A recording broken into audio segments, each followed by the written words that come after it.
Hi guys, No Life 4 here. Welcome to the first Slice of Development mini. This will be a rather short video, so don't expect anything long. We are simply going to be talking about some of the things we've been working on and why the beta is taking so long.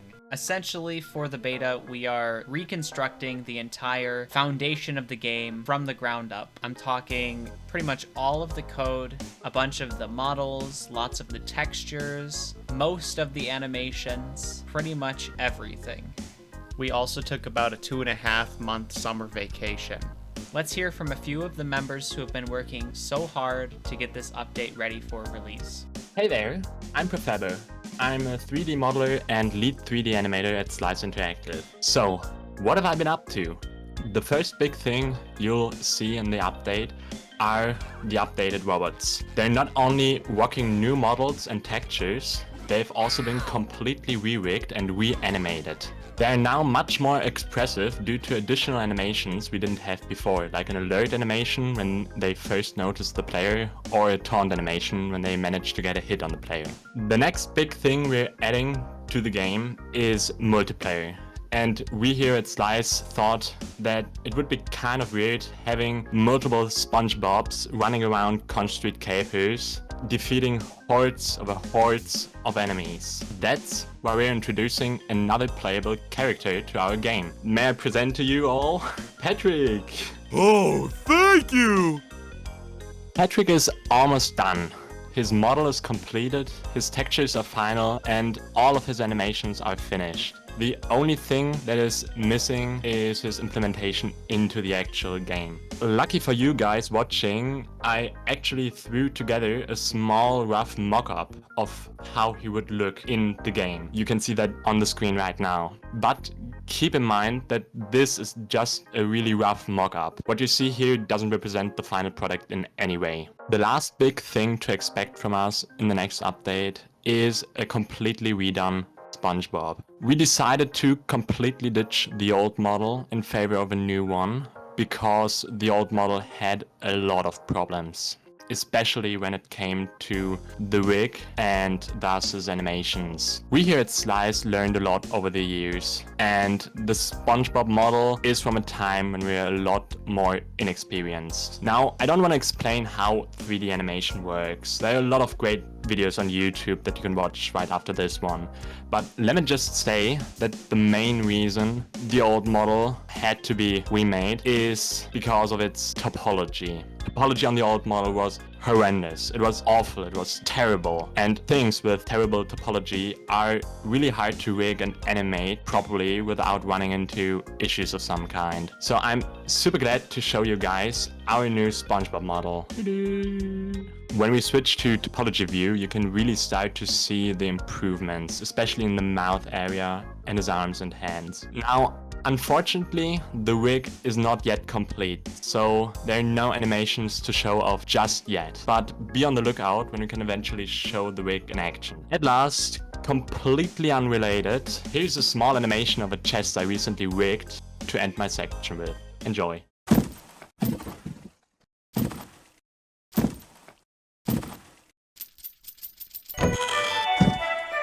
Hello world, it's Slothman here.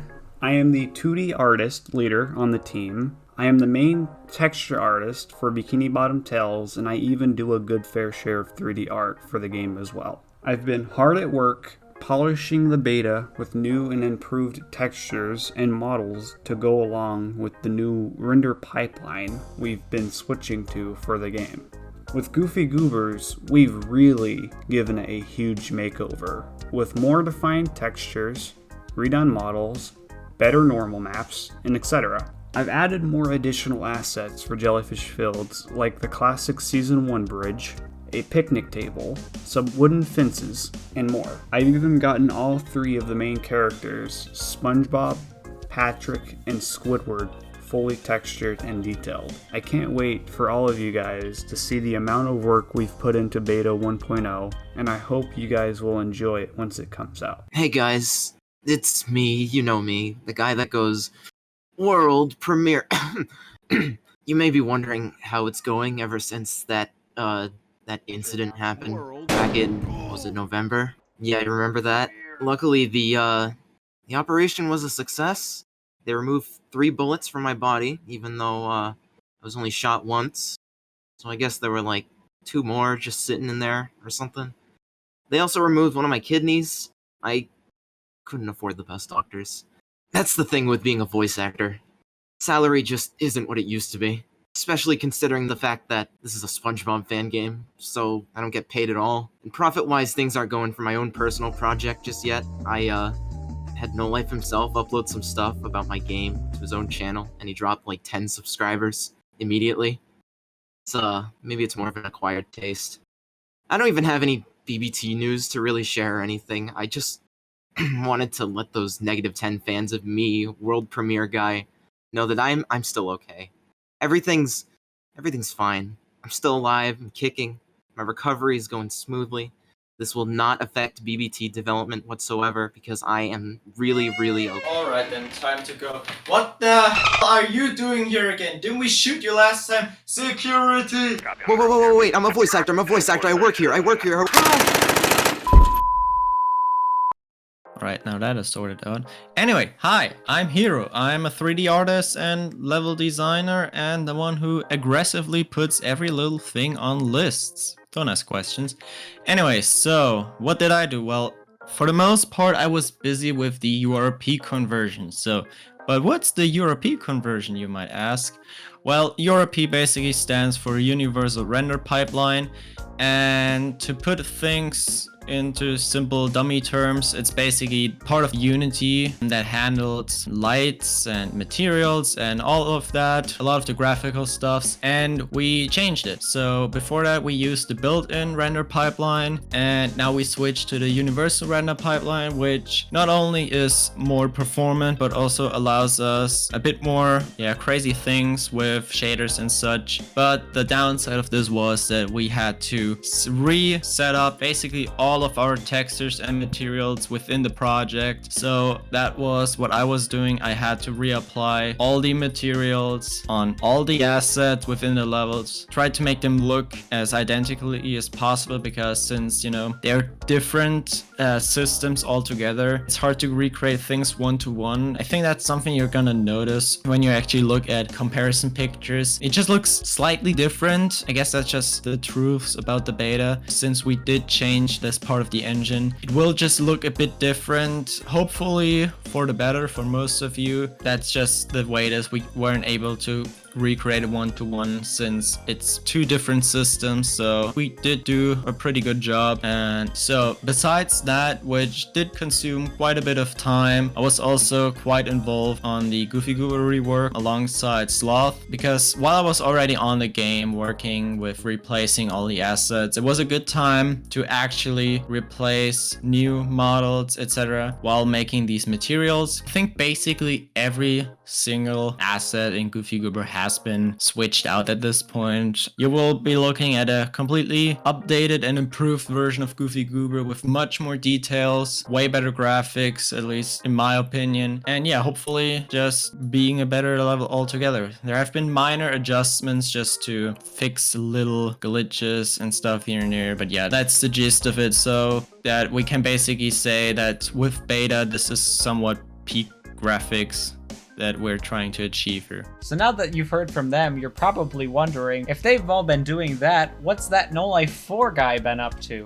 Well, let me tell you. All of the previous versions of BBT were powered by an event system I created called ORS, or the Objective Results System. The purpose of this is to give level designers control over how things in their levels worked without having to write a single line of code. For example, pressing a button to open a gate and turn on a machine, or having enemies spawn and opening a gate when they are all defeated. For what it was, it worked rather well, but it had 2 major issues. 1, it was simply not going to work for multiplayer. 2, it was difficult to expand on and not very easy to use. So for the beta, one of the biggest features I set my mind to was a brand new event system to succeed the original ORS. I decided to name this the AES, or Atom Event System. Atom is what we are eventually going to call our proprietary game engine when it is ready. We wanted to reuse this system there as well, so it just sort of worked. I worked on the AES and ended up with a system that was not only multiplayer friendly, but also user friendly as well. That was when Profobo said something that would change the course of BBT history forever. So it compiles into a simple format? It did not, but my head now flooded with ideas. Ideas for a project that compiles many languages into a single universal structure, and thus Nuclei was born. Nuclei was a very ambitious concept, and something I had never done before. Prototype after prototype, iteration after iteration, Nuclei kept growing and expanding until I realized I was over-engineering. 10 iterations later, I decided to throw everything I had away and start fresh. I had an epiphany. I won't reveal this epiphany to you, as it's not only my secret, but it would also be incredibly boring. But this was a big deal. Everything seemed to instantly click, a way for many written languages and visual languages to embed into virtually any environment. This is where we are now. Nuclei is finally, after months of work, almost done. I know it's hard to understand the implications of this, but they are huge, not only for BBT, but for all future Slice projects as a whole. You'll understand in due time. Because of the URP conversion, none of our previous shaders or materials were supported, meaning I had to go through and rewrite 23 shaders from scratch and recreate a bunch of materials from the old project with those new shaders. Everything from the basic triplanar shader that is used on pretty much all rocks to the new goo shader, brand new voids,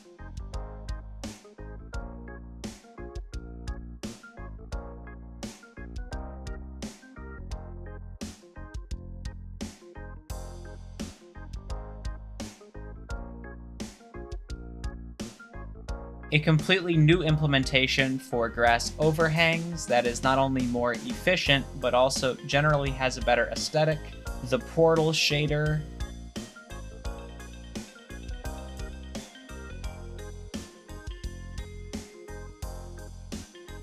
a crystal shader,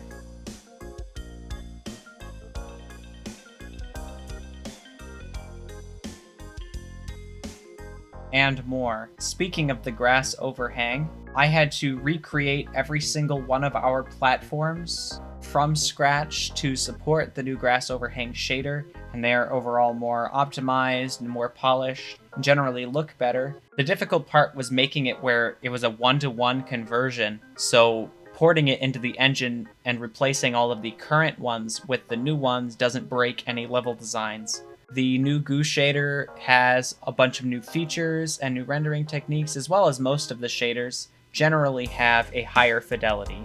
I have had to create a brand new grass shader. Previously, we were using geometry shaders for our grass, and all of our grass was created procedurally. Our new grass is using a compute shader to generate the general meshes, and it's all instanced and generally looks a lot nicer and way more like SpongeBob.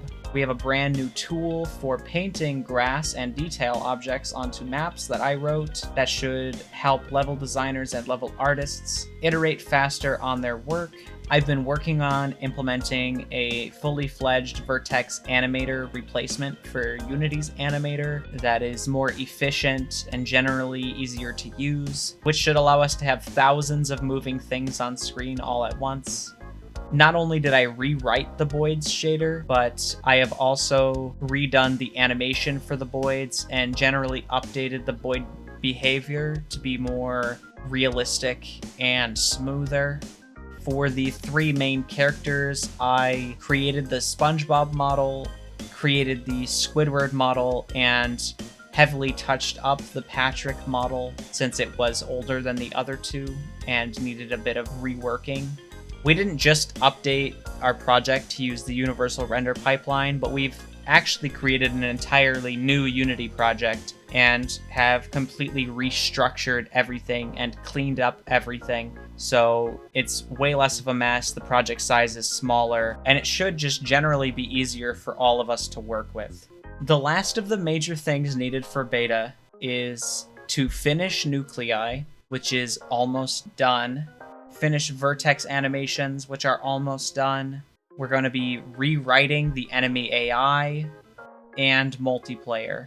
We are also working to create a back-end server for all of our games to run off of and use, so you guys will be able to create a Slice Hub account which will allow you to connect to multiplayer services through all of our games, as well as have a friends list and all that. But for the beta, it'll likely be rather simple and just have an account and basic leaderboards and like auto updating games and all that. For the future, we plan to have a lot more complexity to it. So that's why it's been taking us a lot longer, is we are building a foundation for later. One of the last things I want to mention is that we have actually opened a Patreon, so you guys can get special rewards, such as getting a shout out in future slice of developments, being put in the credits, having your own custom Easter egg in game, getting early access to builds before they are released publicly, as well as some early updates and exclusive posts. You'll also get a special Discord role if you're on the Discord server. But really, this is more to help us support ourselves since, currently we are a non-profit studio. In conclusion, the beta is coming along nicely. The beta mainly focuses on future-proofing the game and allowing for faster iteration and progress in the future so that later updates won't take as long. So yes, the beta might be taking quite a long time, but at the end of it, it will all be worth it, as it will allow us to deliver Chapter 1 as well as all later chapters to you faster. Thank you all for watching. We hope to have more updates for you soon, and goodbye.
They shot me 47 times in the chest.